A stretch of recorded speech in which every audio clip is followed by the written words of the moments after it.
basically here, as you just heard in that I guess solo there, is a triplet feel and shuffles. Okay, so there's so much you can do with just creating a good triplet feel, right? So for an example, I'm sure a lot of you already know what a shuffle is. Basic shuffle being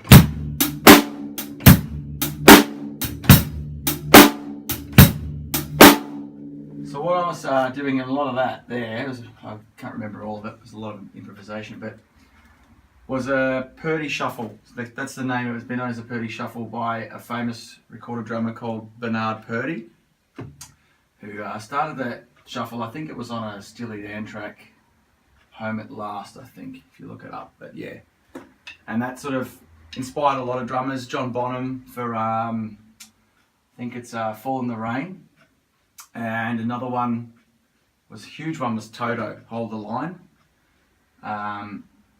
No, sorry, not Hold the Line. Rosanna. It's a very famous Perdie shuffle.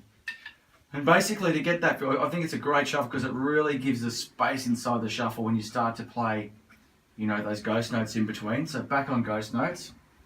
And a Perdie shuffle, the basic sticking of it is this. So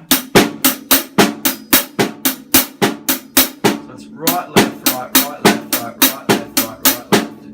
And then to get that half-time backbeat, we've got to get a really loud accent and then follow up with a real soft ghost note, which takes a little bit of time. You kind of got to practice this. Probably good to just do that for a little while. You know, turn your snare wires off so you don't go deaf, or put a pad on. Yeah, something like this, and just get that going. It's not going to happen overnight. So just take your time,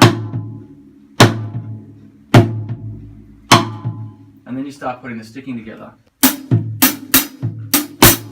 that without that on. Yeah, so like this.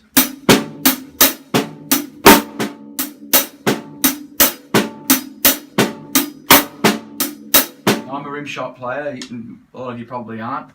Some of you probably are. So just do it whichever way feels right. You can do it without it as well. It's a lot more reliable that way.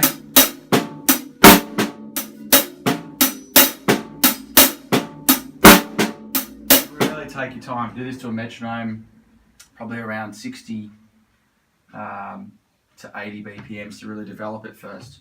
And then put it together and just start putting a real typical sort of half-time shuffle together with a bass drum on the one.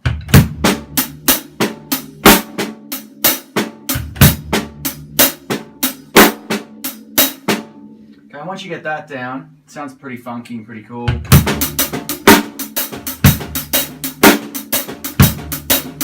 can get that sort of accent too on the quarter notes of your right hand.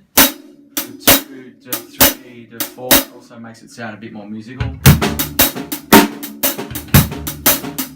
then after that, the sky's your limit. You just start adding bass drums and different, you know, accents to parts of the groove.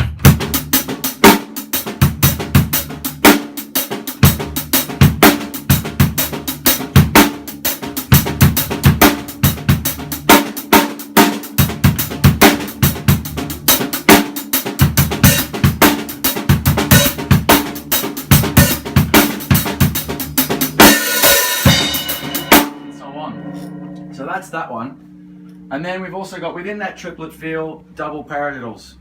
So this one is like, can be added to that. So double paradiddle, I'm sure a lot of you know what a double paradiddle is, but if you don't, it's right, left, right, left, right, right, left, right, left, right, left, left.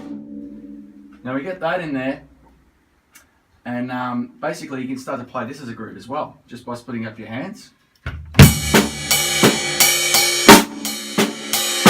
Adding an accent to the left, the very first left on the left side of it. So again,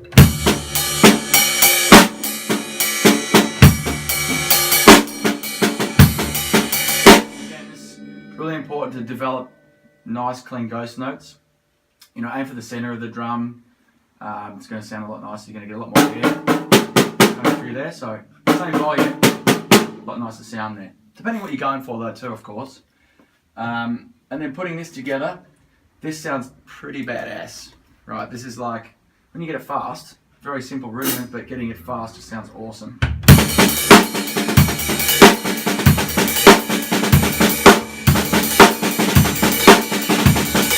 Add bass drums to that.